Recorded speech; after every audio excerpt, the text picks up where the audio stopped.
Hello, my name is Dominion Nevedum, and I will be starting our topic on the nursing process. The nursing process was started by Ida Jean Orlando, and that's her picture right there on the screen. She was born on August 12, 1926 in New York City, and she's a first generation Irish American and also a pioneer for the deliberative nursing process. So basically what the deliberative nursing process is that it's a process that focuses on providing nurses with a framework for developing an effective care plan that suits and addresses patients' needs and demands. This theory also ensures that nurses can respond promptly and efficiently whenever matters of urgency arise with a patient. Her theory also ensured that nurses provided patients with a unique individualization care that addressed the root cause of problems. She published her first book called The Dynamic Nurse-Patient Relationship in 1961, and in 1972 she published her second book, The Discipline and Teaching of Nursing Processes, and she eventually passed on November 28, 2007, at the age of 81.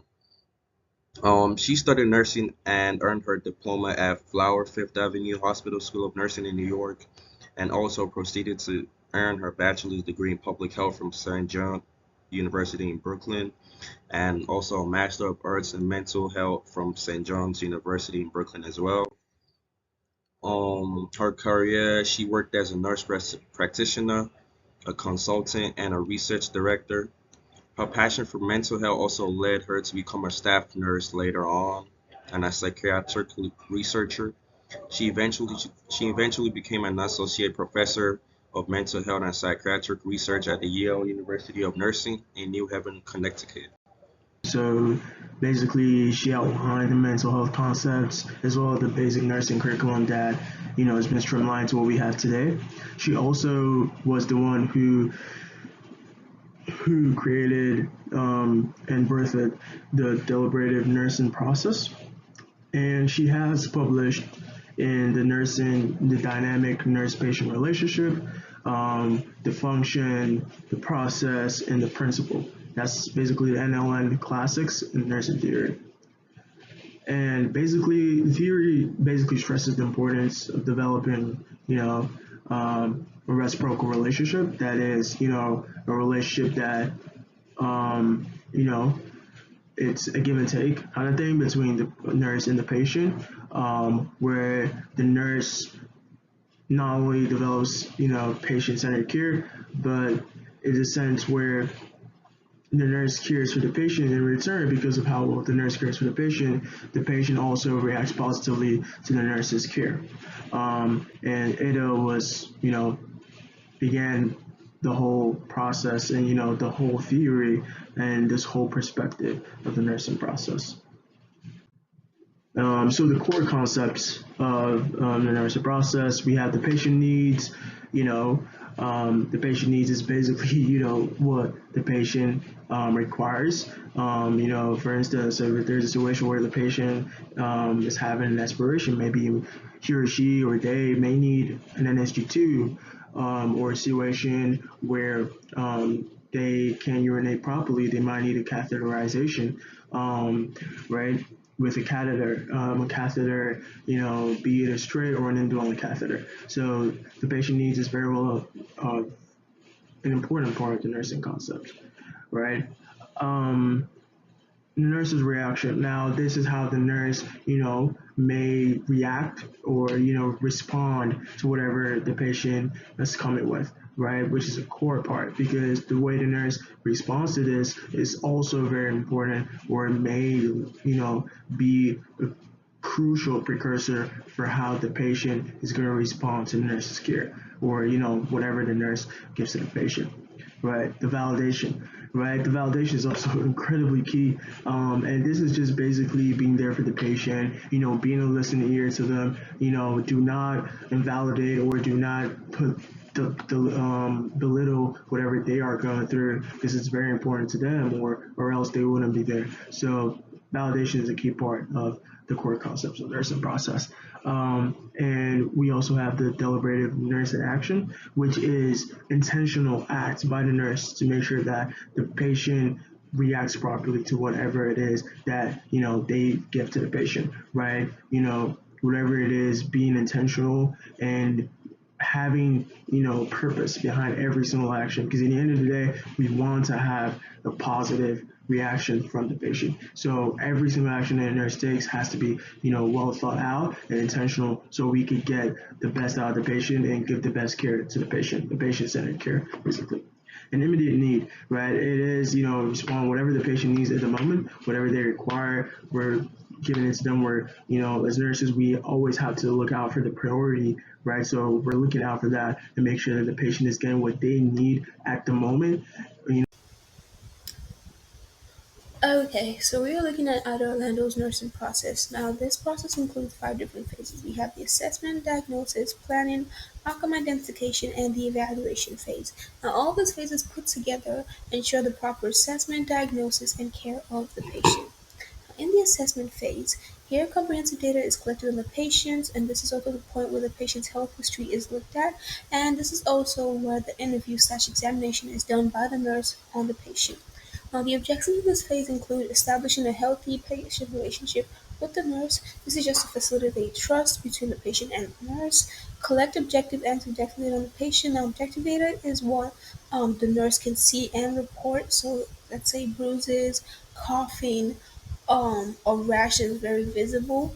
And then we have the subjective data, which is what the patient tells the nurse they're experiencing. So this could be where you put the pain rating. So if a patient says they have a pain of 5/10, the nurse doesn't necessarily know they have a pain of 5/10. So it is what the patient reports that is put into the subjective data. And then they identify the patient's reason for coming to the hospital and then carry out a conclusive and comprehensive interview. The steps for this are the data collection, which is subjective and objective data, the organization and analyzation of the data, and the documentation of the data. Now, the second phase is the diagnosis phase. During this phase, the disorder/reason for assessment is identified and the underlying illnesses or diseases are detected. Now, this process helps determine the type of care and the plan of care to be provided for the patient. The objective of this phase is problem identification in relationship to medical diagnosis, identification of risk factors and complications. Then the steps for this are data clustering and analysis, identification of risk factors, establishing a medical diagnosis, and creating a nurse's diagnosis. Now, this phase is especially important because the nurse takes her information from the assessment performed and then just medical knowledge in general to create a conclusive or a comprehensive diagnosis of the patient. And now we have the planning phase. So this is the phase where the nurse's care plan is created. In this stage, the goals of treatment are formulated and outlined. Then the plan is also essential to promoting high patient quality care. So this is the phase that lets us know what is next, like what do we do next after assessing the patient and figuring out a diagnosis. Now, plan is essential for promoting high quality patient care. It provides the nurses and the healthcare providers with a direction for personalized and patient-centered care that meets the patient's unique needs. It also ensures the structured continuity of care should the patient need be transferred to other facilities. Now, on the planning phase, we use the SMART goals, which is specific, measurable, reliable, and time bound. So the goals should be specific. So we need to know, okay, what are we doing for the patient? It should be measurable in terms of things to be used, how much resources to be utilized, reliable, and it should have a time. It should have a time figure to it. And then we have the implementation phase. So this phase involves the initiation of interventions/actions discussed in the planning phase. Implementation involves actions taken by the nurses or the healthcare providers to provide positive patient outcomes.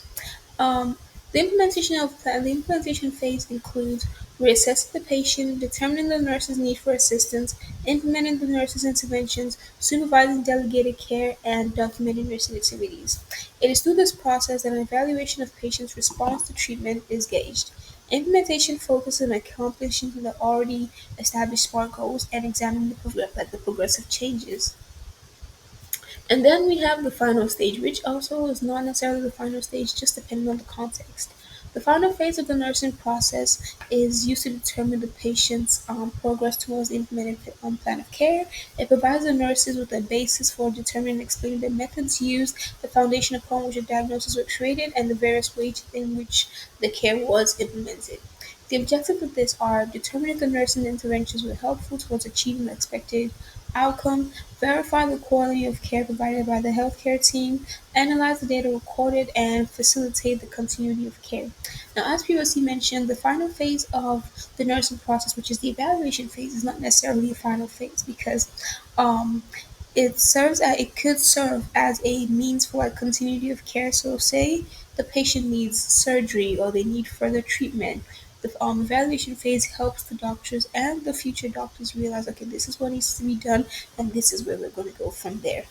So this slide pretty much talks about the nursing process and the philosophy of nursing as it relates to us. So this is going to be individualized and personalized um, concepts or our understanding of the philosophy of nursing with the nursing process. Now, to me, I believe that every nurse has a philosophy. This is an internal belief or a guidebook that pretty much plays an important factor in our daily practices. To me, the nursing process and my philosophy of nursing are intertwined as they both serve as the foundation that determine how I'm going to interact with patients. It also determines the kind of nurse I will become and the type/quality of care I'll provide to the patients as a nurse. Ida Gino Lando's nursing process, while being a generalized or well-known practice, is one that is personal to me as it helps facilitate my independence, problem-solving skill, and overall sharpen my competency as a nurse. So, following all those steps like the assessment, diagnosis, um, planning, outcome identification, and evaluation is essential because I can't just walk into a patient's room and instantly assume that they have a stomach ache based on just me looking at them. So I need to examine them. I need to get their health history. I need to seek medical data. I need to like seek information from just the general broad band of science that we have and just get a diagnosis that will be to best suited to their plan of care. We talk about the philosophy of nursing or nursing processes. I feel like these two can coexist as they both emphasize the need for holistic and patient-centered care. Basically, what this means is that patients should feel seen and heard during holistic assessment, that you should not just assess a patient physically but also mentally, socially, and emotionally. I also feel like careless and unskilled nursing can harm patients, as originated to my personal experience with an injection, as this makes emphasis on the importance of accurate diagnosis. I feel like if you have a careless and unskilled nurse, like a nurse can like administer the wrong injections. Like for example, like in my country, we do not have the updated technology just like we have here, where like okay, this you be like okay, this medication is for this so patient, and then they scan it for the computer to verify that. I'm not sure about now, but when I was still there, like we did not have that. For example, let's say you go in the hospital for a flu, and get a nurse that's careless or skilled, and then she gives you like an injection for tetanus. And mind you, you're supposed to take tetanus like every 10 years, I think. So imagine what could happen. Do you get what I'm saying? And for the planning, I said my commitment to advocacy and equity and compassion shows that care and nursing goes beyond medications, but also listening, collaboration, and support. Like I said in my essay, I feel like health is being seen and looking after the entire individual as a whole, not just symptoms. And this aligns with like physical, emotional, and social health as well. And I feel like okay, during the reflection stage, this is where the nurses evaluate the progress of their decision. Let's say, for example, you make a mistake or you make an error during like your medications. I feel like during this process, patients should, or nurses rather, should focus on how to get better, how to improve patient-centered care to ensure that the next patient feels safe. Okay, so we're going to look at a case study and try to use the nursing process to conclude to form a diagnosis and a plan of care. Now, Miss Maria Brown is a 60-year-old former school teacher presents to the emergency room with a complaint of low abdominal discomfort and bloating. Upon assessment by the nurse, it was discovered that Mrs. Brown has been unable to urinate for the past 12 hours, despite consuming lots of fluids.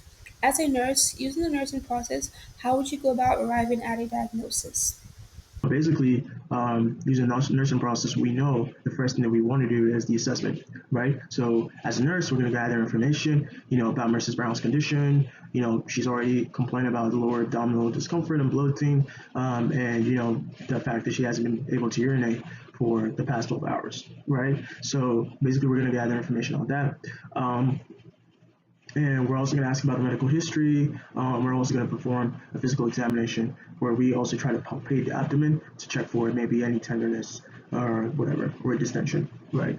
And then we're going to move on to the next thing, which is the diagnosis. So based on our assessment of Mrs. Brown, we're going to, formulate a nursing diagnosis. So maybe diagnosis we can come up with is that she may have, you know, an acute urinary retention, right? So the fact that she's not been able to urinate and she's been having some sort of abdominal discomfort, right? And bloating. So we're gonna try to look out for that, and that's gonna be our diagnosis. And then we're gonna plan, develop a plan of care. Like, what are we gonna do? Is going to be involved maybe trying to reduce the discomfort she's having and also restoring her urinary function, right? And then we have step 4, which is the implementation phase. So in this phase, all the prescribed interventions for Mrs. Maria Brown will be put into place.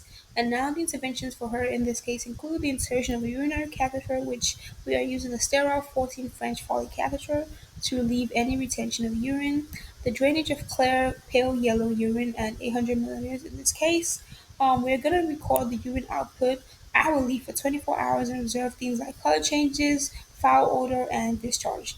We're also going to monitor Mrs. Brown for signs of infection, i.e., fever, cloudiness of urine, etc.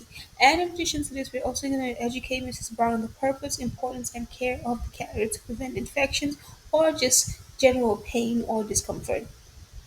And we're also going to educate Miss Brown on the signs of UTI and other things to keep an eye out for. Then step 5, we have the evaluation. So here we've already implemented all the plans. We've already implemented all the steps for our plan of care. We've observed the patient. She seems to be in stable condition. So now what we do is to continuously observe her for any other changes, particularly negative changes, and then the results of any urinalysis or cultural swabs that will be needed to be done will be recorded and looked at, and then Mrs. Brown, if she needs to, will be referred to a urologist for further evaluation at. So this is how the nursing process works. It is step by step, everything going from the assessment down to the diagnosis, down to planning, and then outcome identification and the evaluation. So it has to go in that sequential order to make sure that everything falls right, and then the plan of care is unique to whatever the patient is experiencing.